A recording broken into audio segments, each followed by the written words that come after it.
৮০ বছরের এক বৃদ্ধা হঠাৎ একদিন ২৫ বছরের এক যুবককে বিয়ে করলেন।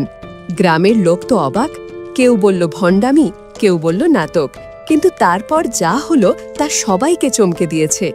এই গল্পটা শুধু একটা আশ্চর্য ঘটনা নয়, এটা একেবারে বাস্তবসম্মত গল্প যা আপনাকে শেখাবে জীবনের সবচেয়ে বড় পাঠ।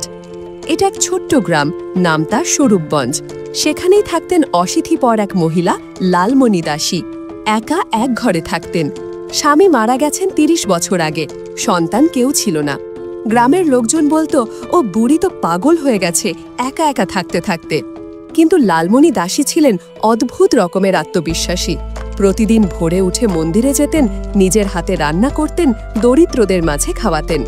অন্যদিকে ২৫ বছরের যুবক, নাম তার আরবিন্দু, শহরে চাকরি হারিয়ে গ্রামের বাড়িতে ফিরেছে। তার পরিবার ছিল গরিব এবং সে দিন আনে দিন খায়। হঠাৎ একদিন লালমণি দাসীর বাড়িতে কাজ করতে আসে। বাগান পরিষ্কার, বাজার থেকে জিনিস আনা, এমন অনেক কাজ।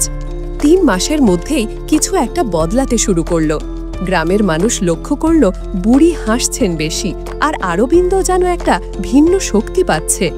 একদিন সকালবেলা হঠাৎ খবর ছড়াল লালমণি দাসী আর আরবিন্দু বিয়ে করেছে। গ্রামের রীতিমতো হইচই পড়ে গেল। কেউ বলল লজ্জা নেই, কেউ বলল টাকা পয়সার লোভে করেছে, কিন্তু কেউ জানত না আসল সত্যি। একদিন লালমণি নিজেই বললেন, আমার যা ছিল সবই ওকে দিয়ে দিলাম, কারণ ও আমার জীবনে আবার বাঁচার মানে এনে দিয়েছে। ও আমাকে সম্মান করেছে, ভালোবেসেছে, বয়স শুধু একটা সংখ্যা। তবে গল্প এখানেই শেষ নয়।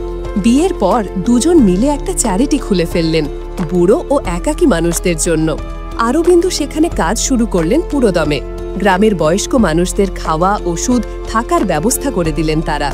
সেই বুড়ি যাকে সবাই পাগল ভাবত, তিনি হয়ে উঠলেন গ্রামের এক কিংবদন্তি। আর আরবিন্দু, ও হয়ে উঠল সবার অনুপ্রেরণা। একদিন এক সাংবাদিক এসে জিজ্ঞাসা করল, আপনি তো বয়সে অনেক বড়, লোকে তো অনেক কিছু বলেছে, আপনি কষ্ট পাননি? লালমণি হাসলেন, ভালোবাসা যদি সত্যি হয়, কষ্ট কখনো স্থায়ী হয় না।